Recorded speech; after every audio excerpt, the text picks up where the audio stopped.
ஒவ்வொரு நாட்களிலும் பிரியாமல் கடைசி வரை ஒவ்வொரு நிமிடமும் கிருபையால் நடத்திடுமே.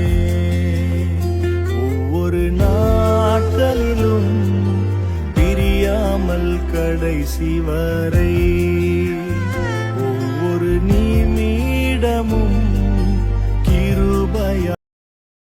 மகன் தூய ஆவியின் திரியேக ஆசீர்வாதம் நம் அனைவரையும் ஆசீர்வதித்து காப்பதாக. ஆமேன். கிறிஸ்து இயேசுவுக்குள் பிரியமான அன்பு இறை மக்களே, இன்றைய நாளின் காலை நேர சிந்தனைக்காக நியாயாதிபதிகள் 2ஆம் அதிகாரம் 18வது வசனம். கர்த்தரின் கட்டளைகளுக்கு கீழ்ப்படிந்து நடந்த வழியை அவர்கள் சீக்கிரமாய் விட்டு விலகி அவர்கள் செய்தபடி செய்யாமல் போனார்கள்.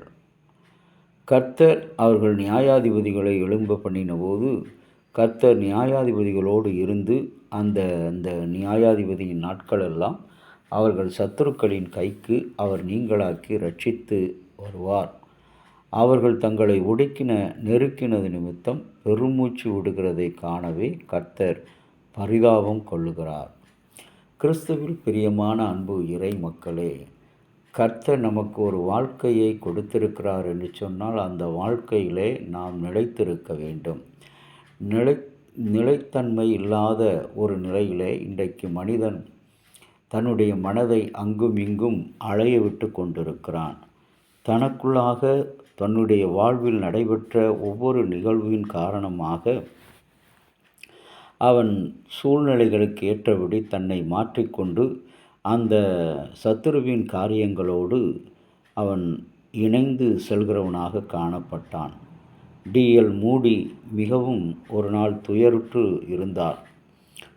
அநேகரை கிறிஸ்துவுக்குள் வழிநடத்தும் சந்தர்ப்பம் அவருக்கு அமைந்தபோது இன்னும் ஒரு நாள் காத்திருக்க தீர்மானித்தார். அவர்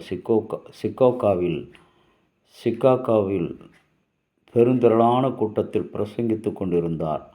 அப்பொழுது அவர், உங்கள் பாவங்களிலிருந்து மனம் திரும்ப உங்களுக்கு இன்னொரு நாள் தருகிறேன் என்றார்.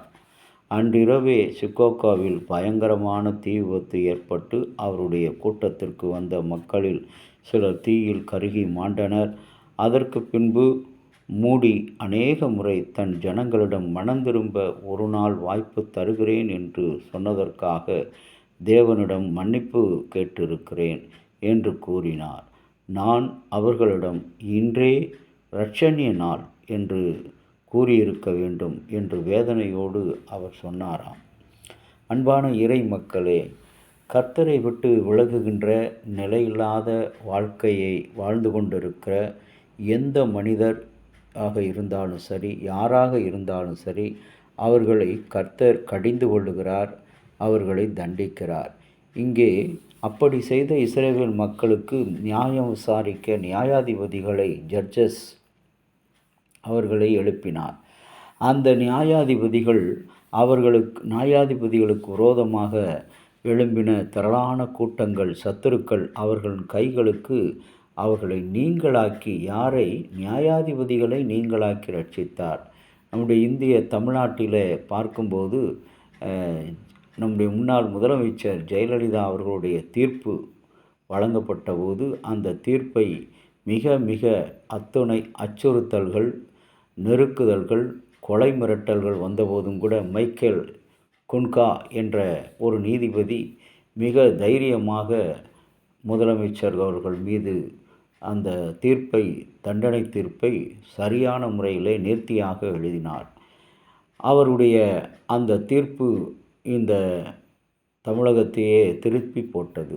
இன்றைக்கும் நாமும் கூட நம்முடைய வாழ்க்கையில் ஆளுக்கு ஏற்றபடி, நேரத்துக்கு ஏற்றபடி, ஜனங்களுக்கு ஏற்றபடி நம்முடைய செய்கைகளை, செயல்களை மாற்றிக்கொண்டு போகிறோம். அது தவறான ஒரு செயல் என்பதை இன்றைக்கு இந்த காரியங்கள் மூலமாக நாம் அறிந்து கொள்கிறோம். நியாயம் விசாரிக்க, கடவுள் நம்மை நடத்த, நம்மை சுவிசேஷத்தை அறிவிக்க, கர்த்தரிடத்தில் அநேகரை கொண்டு வர, புறஜாதியாருக்கு சாட்சியாய் வாழ நம்மை அழைத்திருக்கிறார்.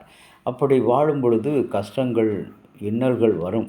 ஆனாலும் அந்த இன்னல்கள் எல்லாம் ஒரு நிமிடத்தில் கர்த்தர் நமக்கு நீங்களாக்கி ரட்சிக்கிறவராக இருக்கிறார். டிஎல் மூடியைப் போல இன்றே ரட்சணியினால் பரவாயில்லை, இன்று ஒரு நாள் போகட்டும், நாளை நாம் மாறிக்கொள்ளலாம் என்று சொல்லி நாம் தவிர்ப்போம் என்று சொன்னால், தள்ளி போடுவோம் சொன்னால், நாம் எரிந்து அழிந்து சாம்பலாகி விடுவோம். ஆகவே கடவுளுடைய அந்த வருகையை எதிர்நோக்குகிறவர்களாக கர்த்தர் வருகிறார். அவருடைய வருகை என்பது பல அழிவுகளை நமக்கு அடையாளமாக காட்டுகிறது, பல இன்னல்களை காட்டுகிறது. இங்கே நியாயாதிபதிகள் இஸ்ரவேலரிடத்தில் நியாயம் விசாரிக்கப்பட்டு அவர்களுக்கு விரோதமாக எழுகின்ற எல்லா கைகளையும் இருந்து அவர்களை ரட்சித்தார். உண்மை. அப்படிப்பட்ட ரட்சிப்பின் சுவிசேஷத்தில் இன்றைக்கு நாமும் இந்த நாளின் சிந்தனைகளோடு கடந்து செல்வோம். ஆண்டவரை நோக்கி ஜெபம் செய்வோம். பரிசுத்தமுள்ள நல்ல பரலோக பிதாவே, உம்முடைய நியாயாதிபதிகளை நீ தீயவர்களுடைய கைகளுக்கு, சத்துருக்களின் கைகளுக்கு நீங்களாக்கி ரட்சித்தார். அந்த ரட்சிப்பை இந்த நாளிலும் நாங்களும் திடமனம் உள்ளவர்களாக, திட விசுவாசம் உள்ளவர்களாக, நம்பிக்கையோடு எந்நிலையிலும் விலகாதபடி, விசுவாசத்தை விட்டு விலகாதபடி, கர்த்தருக்கென்று வைராக்கியமாக சாட்சியாக இருக்க நீர் எங்களுக்கு தாரும். அருளை தாரும், ஆற்றலை தாரும். உம்முடைய சித்தம் செய்யக்கூடிய பிள்ளைகளாக, சித்தத்தை நிறைவேற்றக்கூடிய பிள்ளைகளாக, எங்களில் இருக்கிற பாவ வாழ்க்கை, பாவ குணங்கள் மாறுகிற வாழ்க்கையை நீர் எங்களுக்கு அருள வேண்டும் என்று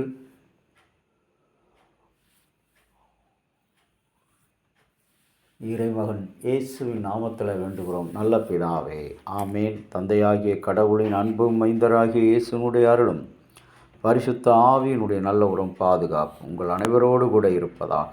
ஆமேன்.